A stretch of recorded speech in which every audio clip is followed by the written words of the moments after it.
Thanks for joining us. My name is Matilda Reckford, and I work for the EHLS program at the Center for Applied Linguistics, and I'm joined today by Maria. Hi, everybody. Welcome. I'm Maria Mariani, and I am at Georgetown University, and I am the Director of Recruitment and the Program Manager for the EHLS program. And by Anna.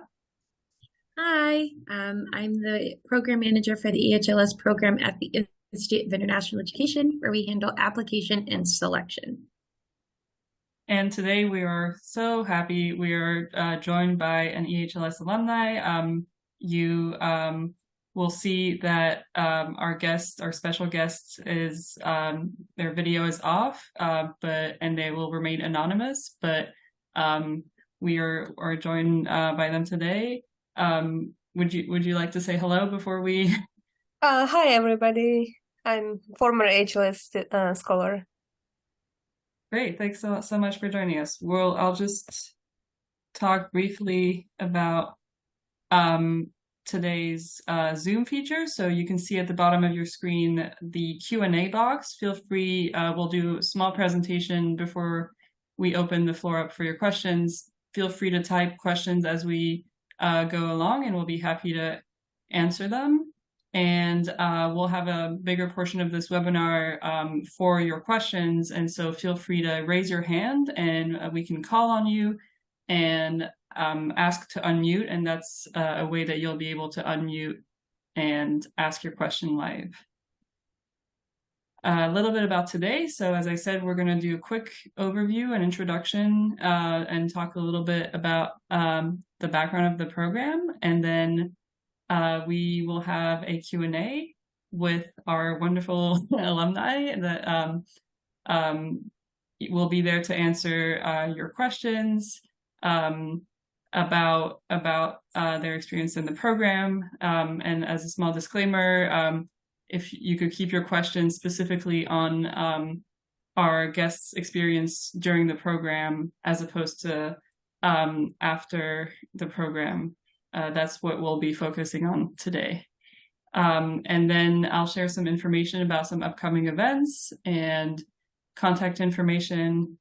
And again, feel free to type any questions as we go along. And we will now get started with some introduction and background information. Okay, so let's take a look at an intro to EHLS. So EHLS is a scholarship program with a focus on professional English communication skills and career skills. The program trains advanced speakers of English to be effective communicators and strong candidates for federal jobs. It's hosted by Georgetown University in Washington, D.C. Every scholar admitted to the program receives a full scholarship funded by the federal government. The program is 8 months in length. The first 6 months are full-time on the Georgetown University downtown campus. The final 2 months are part-time, conducted online. Participants are native speakers of critical languages who have a strong interest in public service.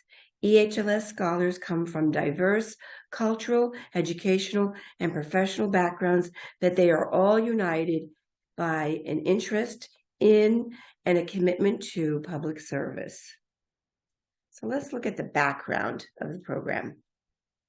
So why EHLS?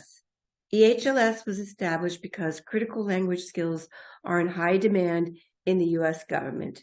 There are other government-sponsored programs to teach critical languages to native English speakers, but this is the only program designed to prepare individuals with native knowledge of critical languages for the federal workplace.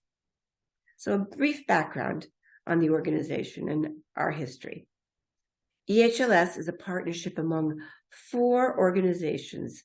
The Defense Language and National Security Education Office, DELENCIO, provides funding. And you may also hear the acronym NCEP, and that is another, it is a DELENCIO acronym. They are our funder. That's where the money comes from. The Center for Applied Linguistics oversees instructions and coordinates language testing, and that is where Matilda is. Georgetown University provides the instructions. We're the academic portion of the program, and that is where I reside. And the Institute of International Education oversees the application process, and that is where Anna is. EHLS started in 2006. 2024 will be our 19th program year, and I am so proud to say that I have been with the program since 2006, and every year the program has gotten better and better. We have tweaked it. We've made it better each year. So you are very lucky that you are applying for our 19th year. Okay, let's look at some of the scholarship benefits and terms. So scholarships for the EHLS program are awarded through the National Security Office, Education Office, Silencio, our funder. Each scholarship provides full tuition and fees for the 8-month academic program, in addition to a living stipend. So the scholarship, you never see the scholarship money. It goes to Georgetown, but you do see a living stipend. And that living stipend is $3,600 per month during the first 6 months when you are full-time. And then when you're part-time online, July and August, it gets reduced to $1,200. During the first 6 months, you are not able to work. During the last 2 months, you are able to work. For scholars moving from outside the DC area, Silencio can reimburse relocation fees up to $1,000. Save your receipts because you'd have to provide them in order to get the reimbursement. Other benefits include health insurance from Georgetown University, and that is just for you. Should you want to purchase health insurance for a family member, that would be out of pocket to you. A laptop computer, which you can complete EHLS assignments and that you can keep after you successfully complete the program. A certificate from Georgetown University, which upon completion of the program opens doors, and it truly does. And I have seen this happen for 18 years now. And okay, so those are basically the benefits. Scholars must agree to the following terms: full-time attendance and successful completion of the academic program. That's the full 8 months. Agreement not to work during the full-time portion of the program, the first 6 months. That's January to June. And an acceptance of the service requirement after completing the academic program. So basically, that is the benefits and terms in a nutshell. So now I'm going to pass it over to my colleague, Anna, and she'll tell you about eligibility. Thank you, Maria. Yes, so for the eligibility requirements for the EHLS program, you must be a U.S. citizen at the time of application. You must be a native speaker of one of the 27 languages in that language. You must also have advanced proficiency in English, and your proficiency in both of these languages, English and your critical language, are going to be formally tested. You must have a college degree that at least is a bachelor's degree or the equivalent of a bachelor's degree in the US. You must be able to use the internet, word processing programs, and PowerPoint.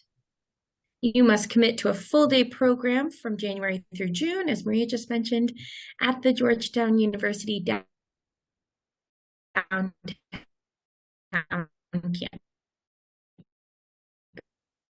campus. You must be willing to work for Social Security to find that position. Moving on to important dates. The application is currently available. You can see that at our website, ehlsprogram.org, for the link for that and the requirements for the application. The deadline for the application itself and all supporting documents is 5 p.m. on July 6th, 2023. Once an application is submitted and considered complete, applicants will be invited to schedule an oral proficiency interview, or OPI, in English.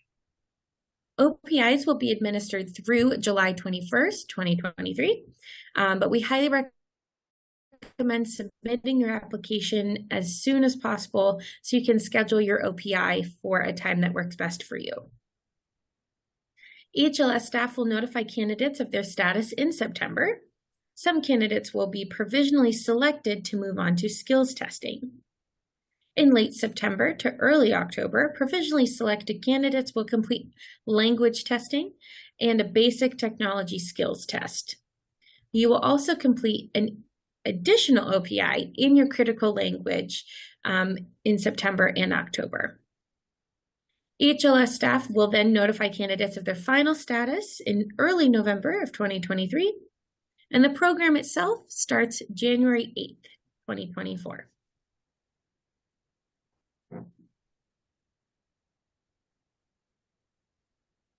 Thank you, Anna. And now we will move on to our Q&A with our special guest. If there's any questions on anything we've discussed so far, feel free to type questions in. And if you have any question for our special guest, also feel free to type questions in. I'll start share. So our special guest today was a scholar in the 2019 cohort of the EHLS program. My first question is, could you talk about your overall experience being an EHLS scholar? Hi, yes. Thank you, Matilda. Hi, everybody. I'm a former EHLS scholar, as you know. I'm very proud to be a graduate from the EHLS program at Georgetown University.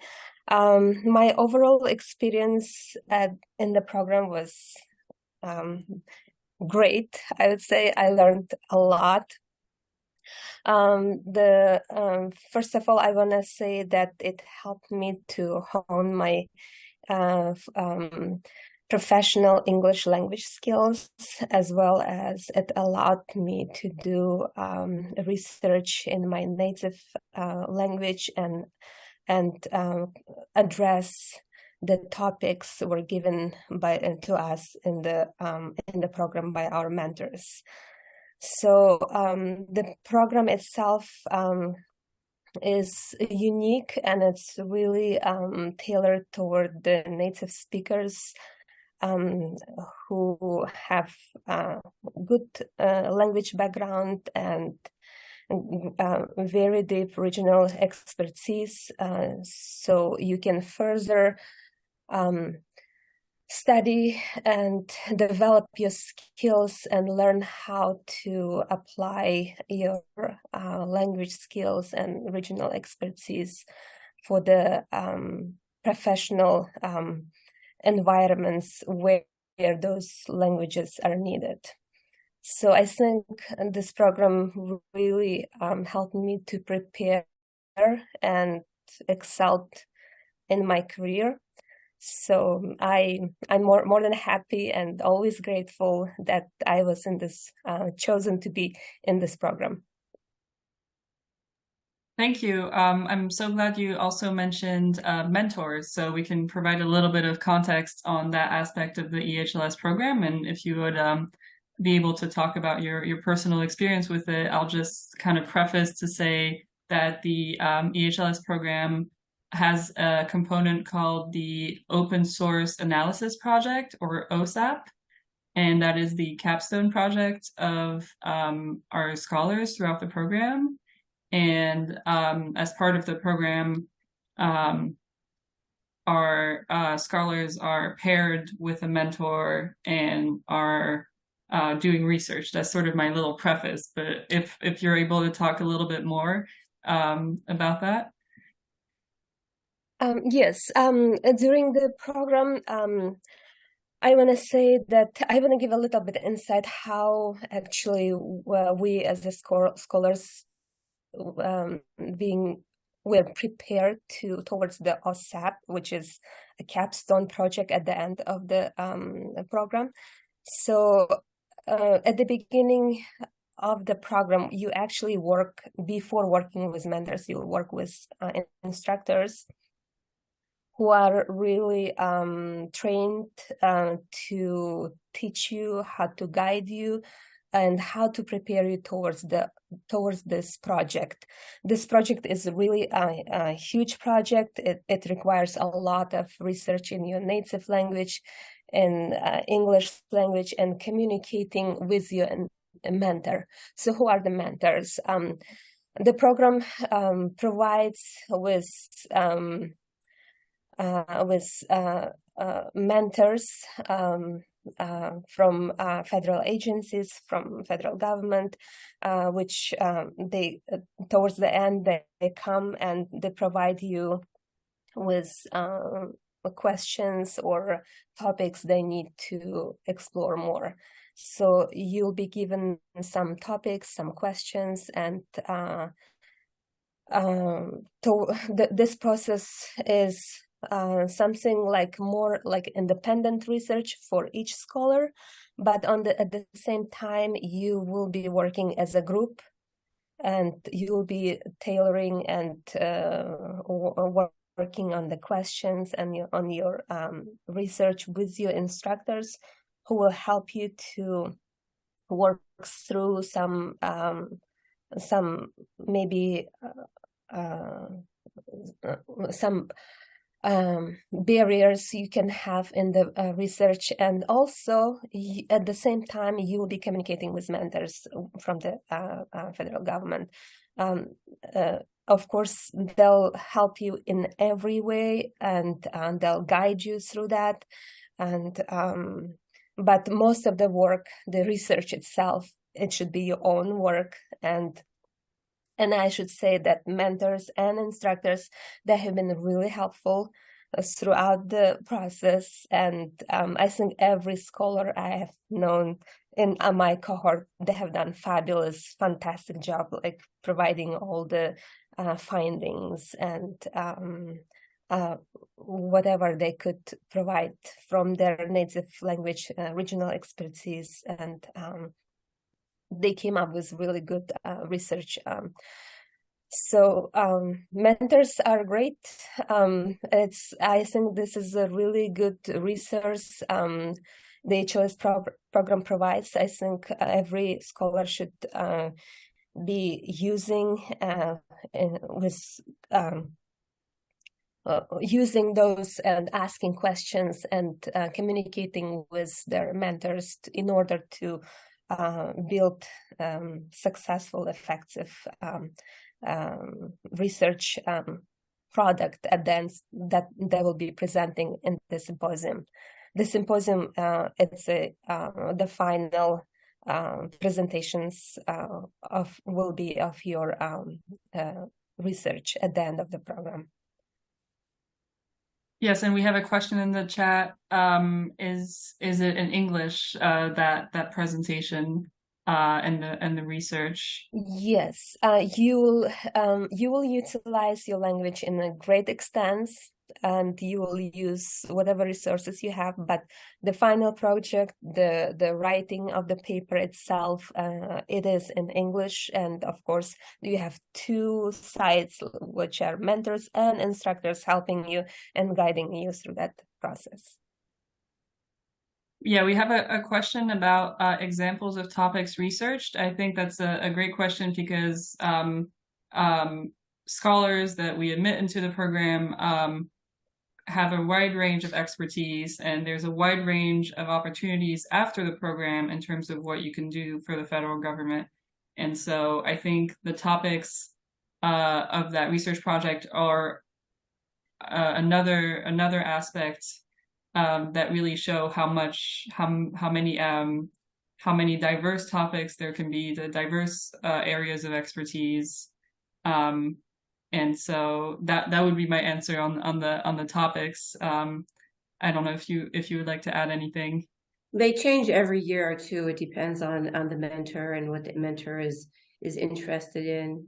It's a diverse, set of topics. It depends on the cohort and the cohort's background and where they're from, and so it's different every year.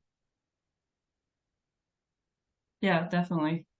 I think it's kind of a two-way exchange too. The mentor needs your expertise. You have a mentor, so you have a lot of help, like our guest was saying, but they also need you. That's why they're giving you this research for you to do. They want your language and cultural expertise. So it's a very fruitful exchange, and a networking opportunity as well, for scholars who get to have this very special relationship with someone who's already in a federal agency and who might be interested in giving you their connections or giving you a job, things like that. It's true. Many, I shouldn't say many.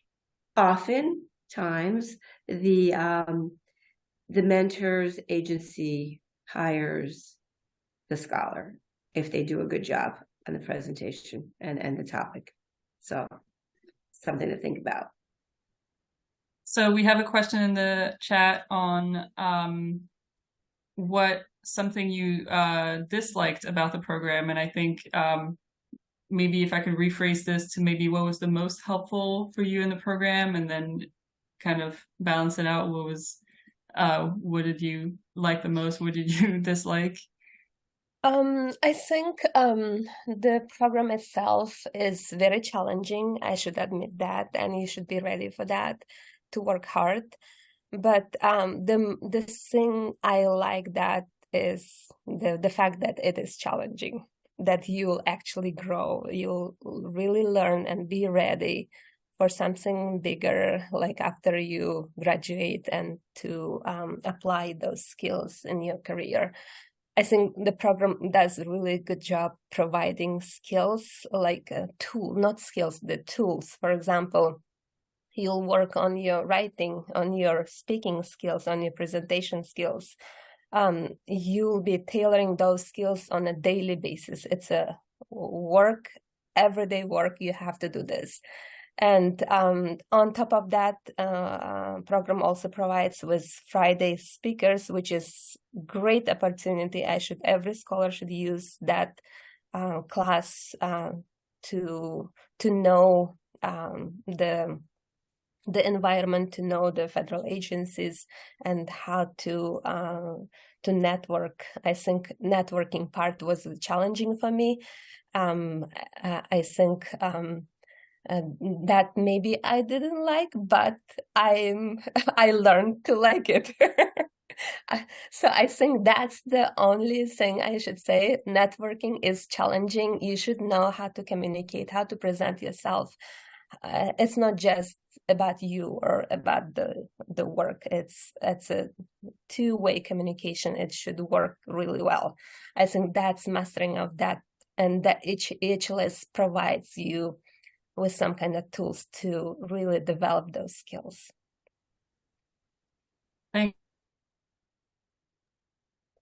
We can hear you. Sorry, thank you. That's very, very helpful. I was wondering if you could speak in more detail about the intensity of the program, what that was like, in terms of the schedule or the amount of work, so we could give maybe people an idea about that. Yes, I should say this program is intensive. You have to be in the program every single day. You don't want to miss it. It's really like 6 months in person. I think last 2 months should be online, but every single day counts. You will be building your skills like brick by brick. You don't want to miss some things. You would think it's easy. Oh, I know it. It's just, I don't know, grammar or some kind of reading. But the analytical part of it, it really helps you to prepare yourself for the OSAP, which is the last project, final project. And the schedule-wise, It worked really well for me because it started at 10 a.m., which is perfect. I could just get up at 6, and by the time I get to DC with traffic and everything, I'll be on time. I think that's the best part for me. It worked really well because I had to commute, and most of our scholars, they had to commute around the DC area. So I think that's the flexibility of being opening late, but also considering that you have traffic or anything, that really helps. But I think the intensity itself, you have to show up, you have to work, you have to follow whatever the instructors say, and working with instructors, working with your teams. I think that builds on everyday schedule. It helps you to build towards the to build your skills toward the final project.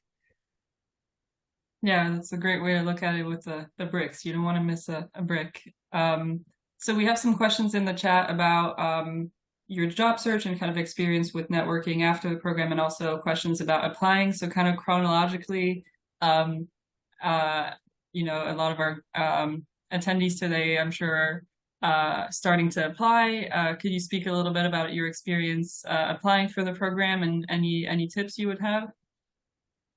You mean for the EHLS program, how to apply? Yes. Well, I think first of all, you need to decide.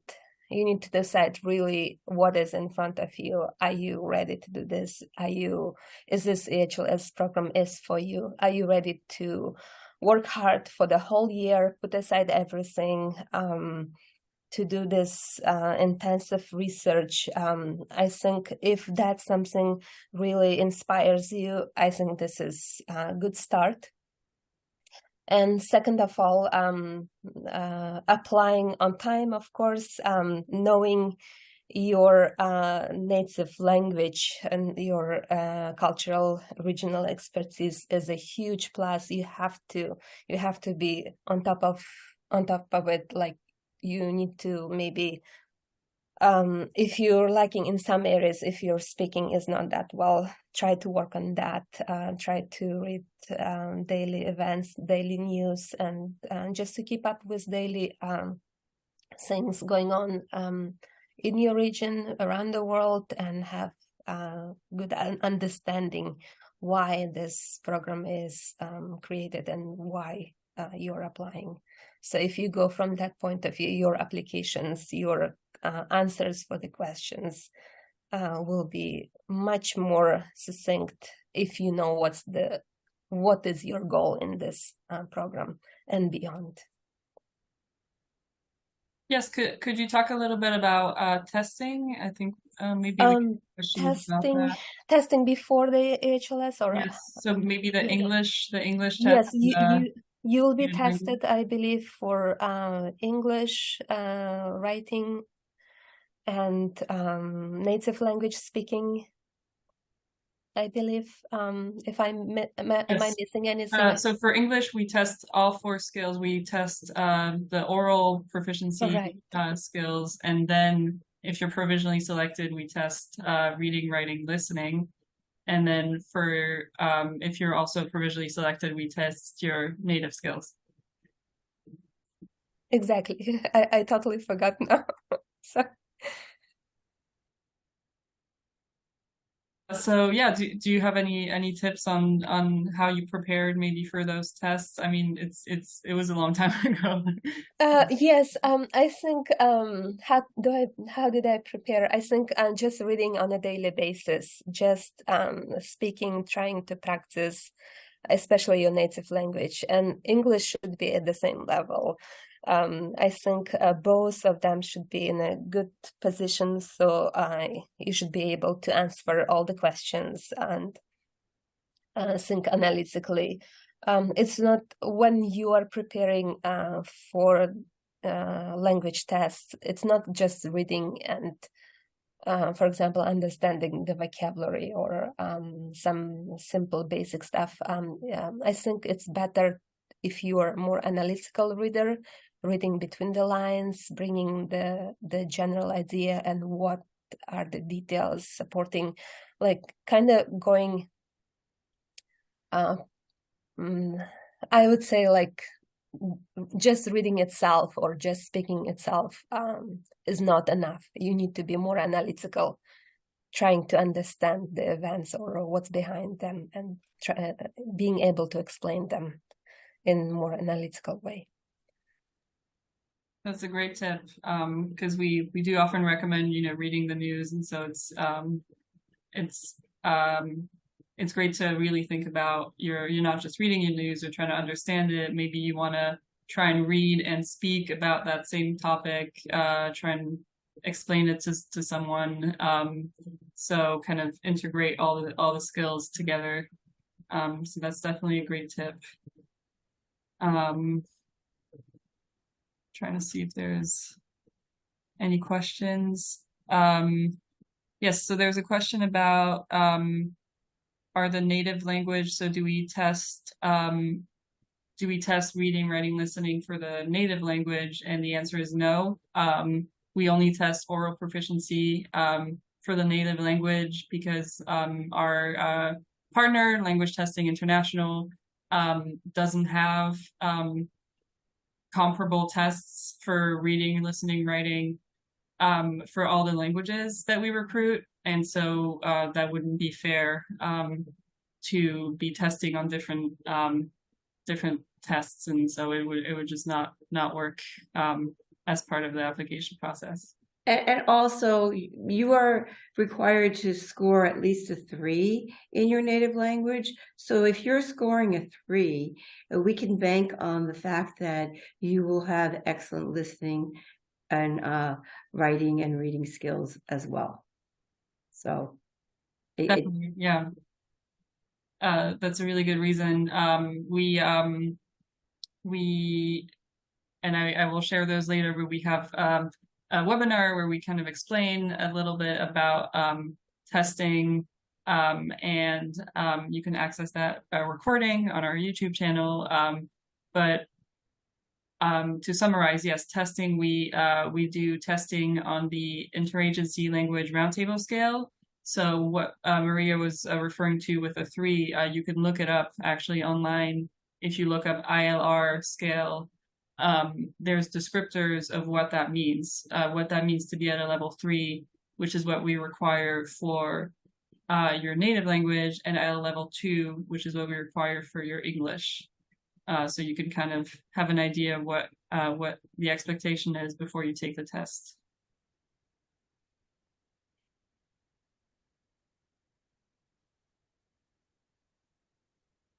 So we have a question about jobs after the program. So candidates are not assigned jobs. It's their responsibility. For scholars, it's the scholar's responsibility to find the position to fulfill the service requirement, which is 1 year. So you're required after the program to work in a position with national security responsibilities for 1 year. Again, we go into more details about this, and we're happy to answer any questions. But there are different tiers of agencies that we prioritize, and you have to show our funder that you've made an effort to look into those agencies first, that you've prioritized those agencies in terms of where you're applying for jobs, and document your job search. And yes, I don't know if our guest, if you can speak maybe about the documenting aspect. Yes, I think NSEP provides with website where you actually apply for jobs, and they will be sending like different ads also.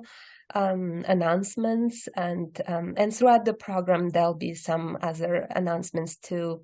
You can apply to those, and of course every time you apply, you send your documents, a resume or anything, you just record on that website. They have specific website for that, So you'll keep recording and the result of it or anything about it. So the EHLS program knows that you're doing your effort and how things are going for you. So there'll be such a thing. Yeah. Great. You Yeah. actually will get a portal.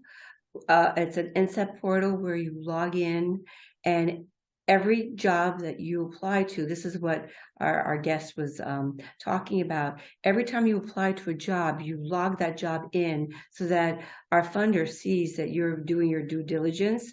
And then this is another way to support that you have exhausted your search in the tier 1 and possibly can go to the next tier.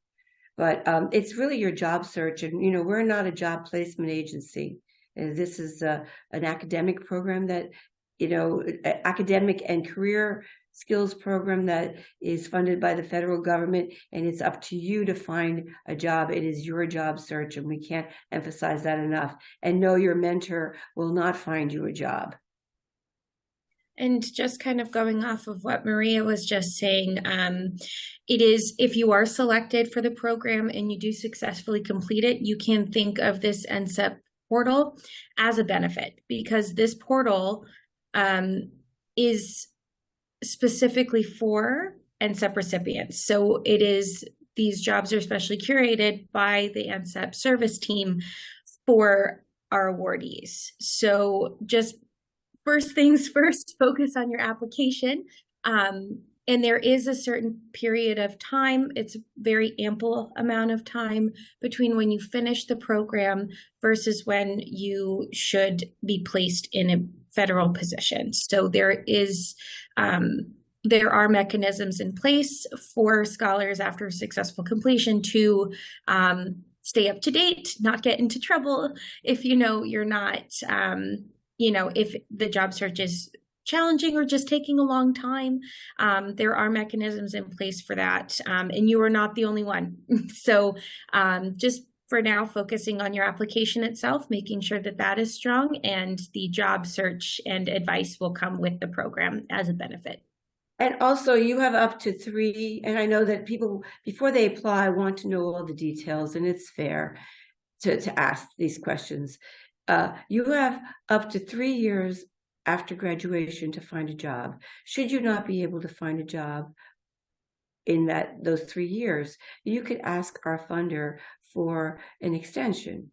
And so you basically, as Anna was saying, you stay in touch with the funder, and they help you along with, you're monitoring what you've applied to, and you could ask them for an extension should you need one. And I want to just add quickly here, once you're in the program, I think that your main goal should be like to study, do well, and show your best at the end of the program. While at the same time, you will be in that atmosphere where you will be receiving all kind of guest speakers and different kind of announcements. And like Anna said, at the end of the program, there'll be specific time where they'll be sending even more announcements. So you will be provided with ample, opportunities to apply and look for jobs later. Thank you. Yeah, we have a question about the pay scale. That's actually a great question, because as we're talking about the job search, as you're applying, it's definitely worth for you to research what you would want, what kind of jobs are out there, so you can argue your motivation to get into the program. And we have on our website, if you go to ehlsprogram.org and you go to our Is EHLS for Me, we have we list out the eligibility criteria, but then we have a specific tab on working for the government. What does that look like? And we talk about the different grade levels for a federal job that can give you an idea of pay scale. And we go into the types of federal jobs that you could apply for. So it's definitely worth doing your research on our website and outside of it as you apply. And you can go to USA because we don't know what pay scale you're going to start at. We don't know your background. We don't know, what you've done. So it's very individual. So, it's basically you do your own research to see where you think you could land. But you could go to USA Jobs and look and see what jobs are available that you think that you could, fit or apply to, and that would give you an indication too. But remember, for us, it has to have national security responsibility.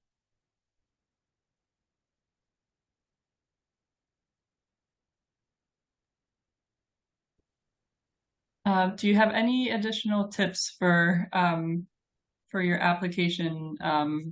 Maybe for the essay questions, or general kind of typing, organization, any aspects? You mean for the application for the EHLS? Yes. Well, I say you have to address each question in great detail. I think it cannot be just vague or not full question. I think it's to your benefit if you really address each question in full extent.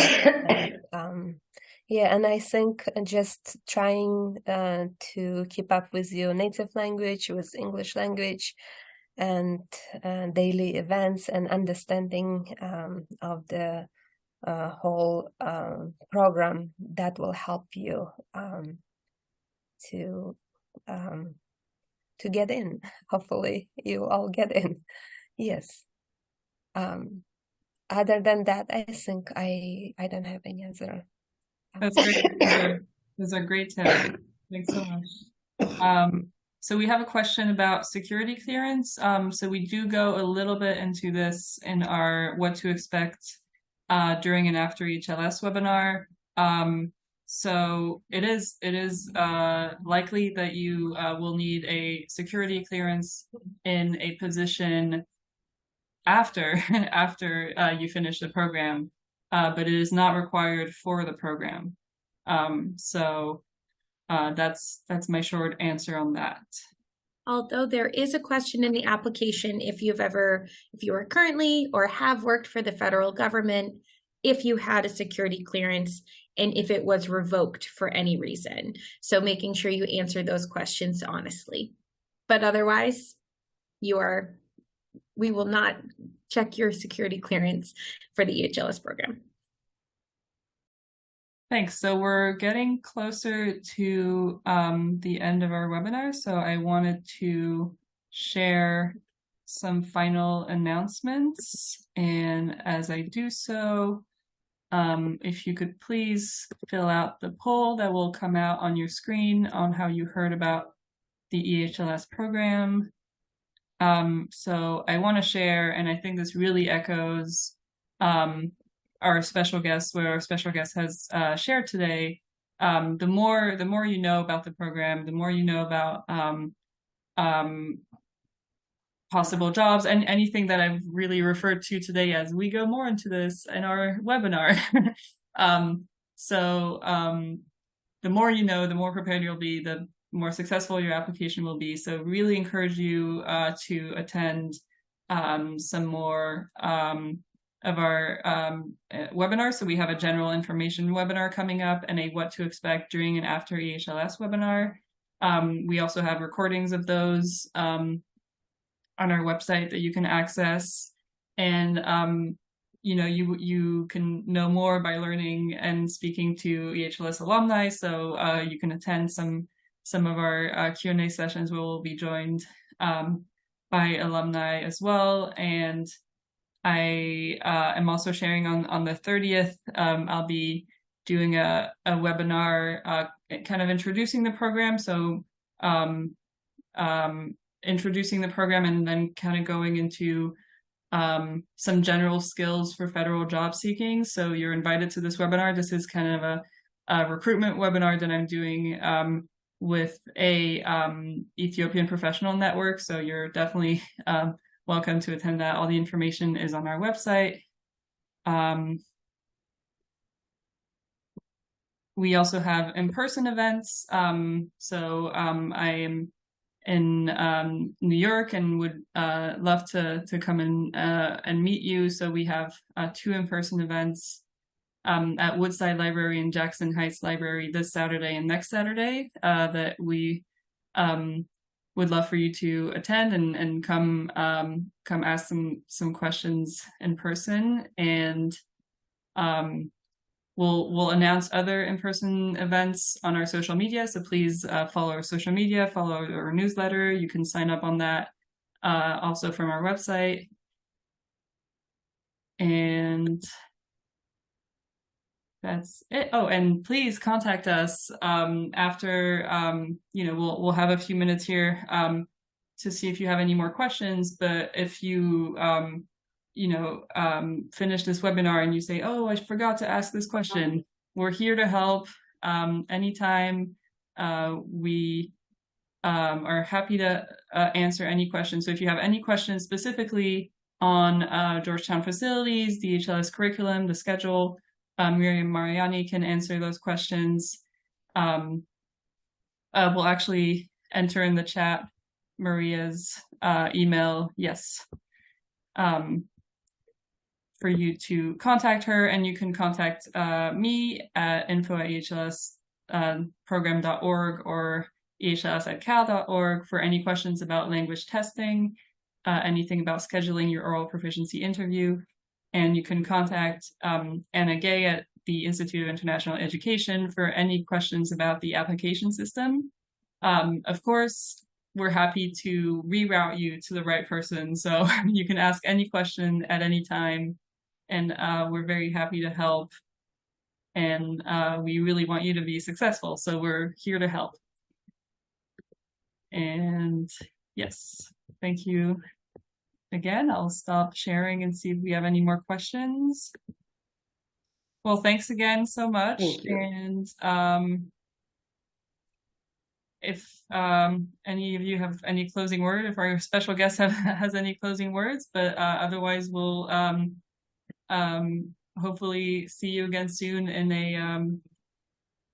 another webinar in-person event. And we thank you so much for attending our Q&A today. Well, thank you so much and good luck, everybody.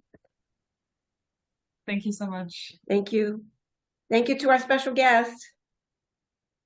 Bye.